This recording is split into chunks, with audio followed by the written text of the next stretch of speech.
لیکن چونکہ دخان اور دخان کے ساتھ مبین کا لفظ کھلا ہوا دھواں،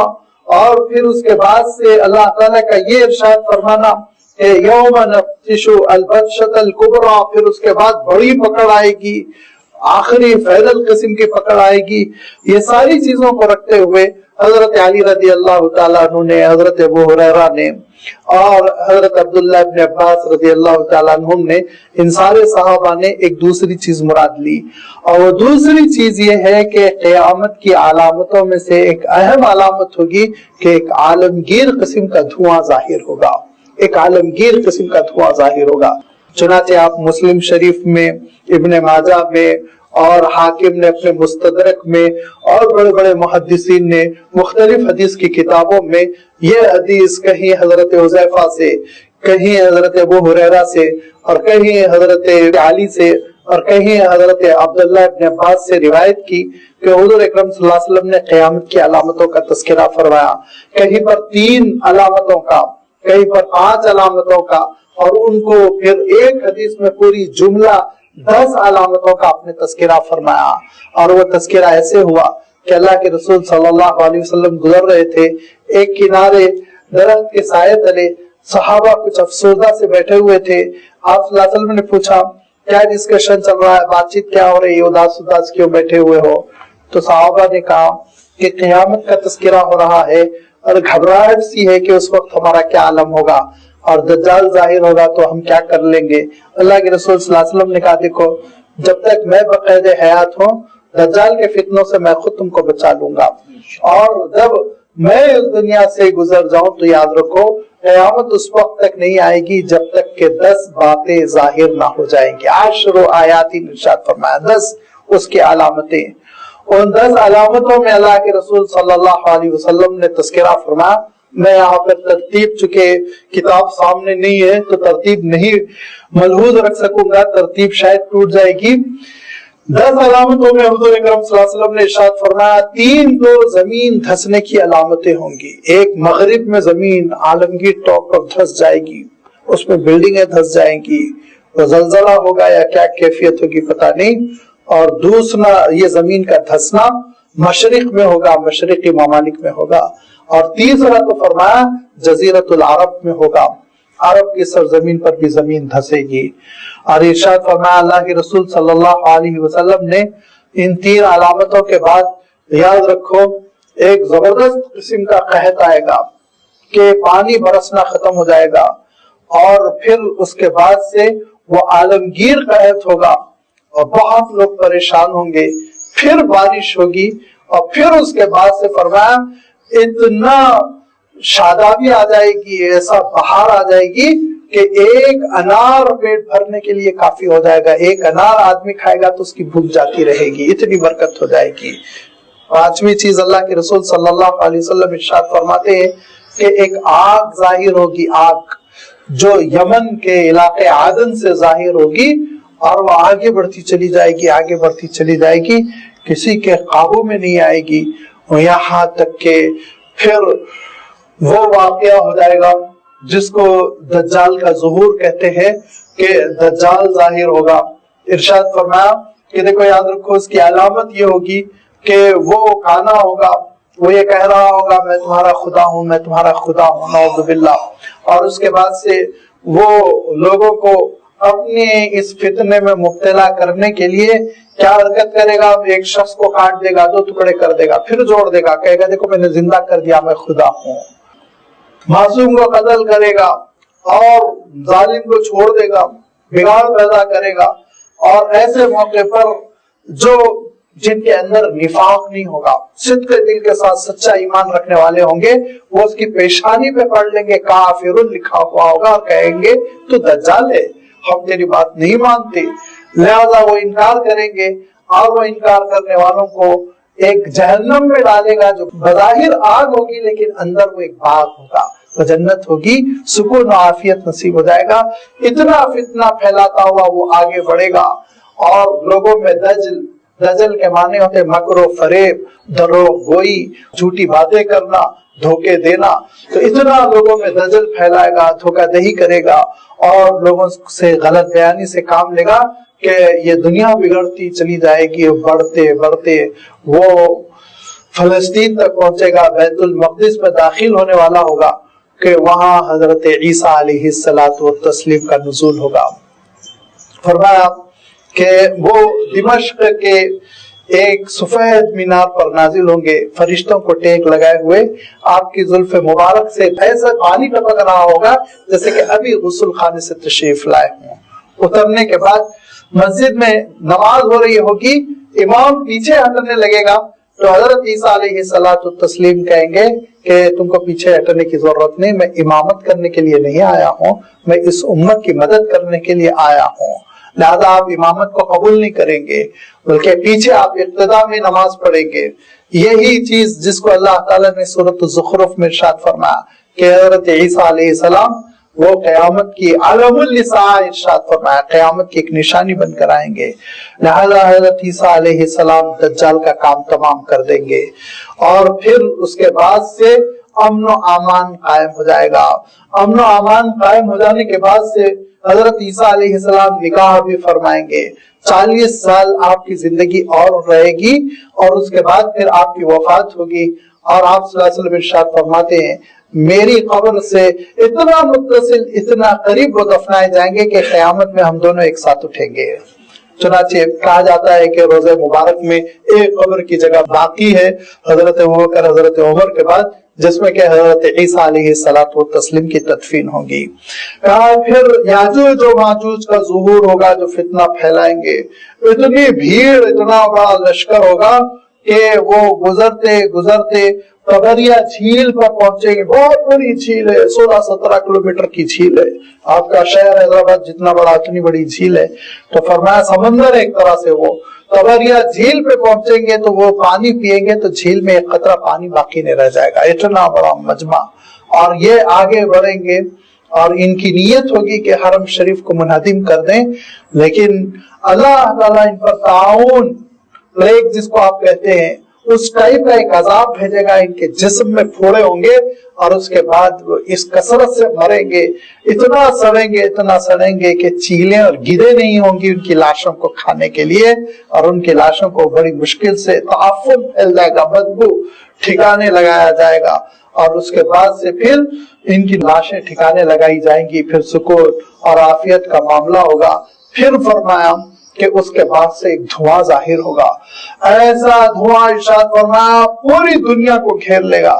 پوری دنیا اس دھوئیں سے متاثر ہو جائے گی، اور عالم یہ ہوگا کہ ناک کے سوراخوں سے وہ داخل ہو کر نس نس میں داخل ہو جائے گا۔ لیکن فرمایا جو پکے مومن ہوں گے، صدق دل کے ساتھ سچے مسلمان ہوں گے، بس ان کی ایک چھینک کا مسئلہ ہوگا، جیسے زکام ہوتا ہے بس اتنے ہی کیفیت میں اس دھواں سے وہ نجات حاصل کر لیں گے۔ یہ وہ عالمگیر دھواں ہوگا جو اس پوری دنیا پہ چھا جائے گا، اور اس کے بعد ارشاد فرمایا پھر دھیرے دھیرے جتنے ایمان والے ہوں گے وہ سارے ایمان والوں کو اللہ تعالیٰ اس دنیا سے رخصت فرما دے گا، اور ارشاد فرمایا اشرار الناس، کفار بے ایمان، اور وہ لوگ باقی رہ جائیں گے جو شر پسند ہوں گے، پھر انہی پر قیامت برپا ہوگی، پھر سور پھونکا جائے گا، پھر اس دنیا میں زلزلہ آئے گا، عظیم الشان زلزلہ جس سے گلوب تھرا کر رہ جائے گا، پھر کائنات فنا کر دی جائے گی، ختم کر دی جائے گی، قیامت آئے گی۔ لہذا یہ صحابہ دخان مبینین سے وہ دعا مراد لیتے ہیں جو قیامت سے پہلے ظاہر ہونے والا ہے، جس کو اللہ کے رسول صلی اللہ علیہ وسلم نے قیامت کی 10 علامتوں میں سے ایک علامت بتایا۔ یہ مراد لیتے ہوئے ارشاد فرماتے ہیں کہ انتظار کرو، تم کب تک کرو گے؟ قیامت کا انتظار کرو، قیامت کا دعا ظاہر ہوگا، یوم تأتی السماء بدخان مبین، یغشی الناس، سارے لوگوں پر یہ دعا چھا جائے گا، اور یہ اللہ تعالیٰ کا دردناک عذاب ہوگا۔ لوگ کہیں گے اللہ اس عذاب سے ہم کو مہلت دے دیجئے، لیکن لازمی بات ہے ارشاد فرمایا وہ مہلت کا وقت نہیں ہوگا، اور رسول کی تعلیمات تم تک پہنچی تھی، تم نے اس کی ناقدری کی تھی اور طرح طرح کے سوالات اٹھائے تھے۔ اگر یہ عذاب بھی ہم پھیر دیں، اس عذاب سے بھی ہم تم کو بچا لیں اور کچھ دیر کی مہلت بالفرض دے بھی دی جائے، تب بھی تم لوٹ کر کفر کی طرف جاؤ گے، ناشکری کی طرف جاؤ گے، نافرمانی کی طرف جاؤ گے، بے ایمانیوں کی طرف جاؤ گے، یہاں تک کہ ہماری بڑی پکڑ آئے گی قیامت کے زلزلے کی شکل میں، اور نیست و نابود کر دی جائے گی یہ دنیا اور یہ کائنات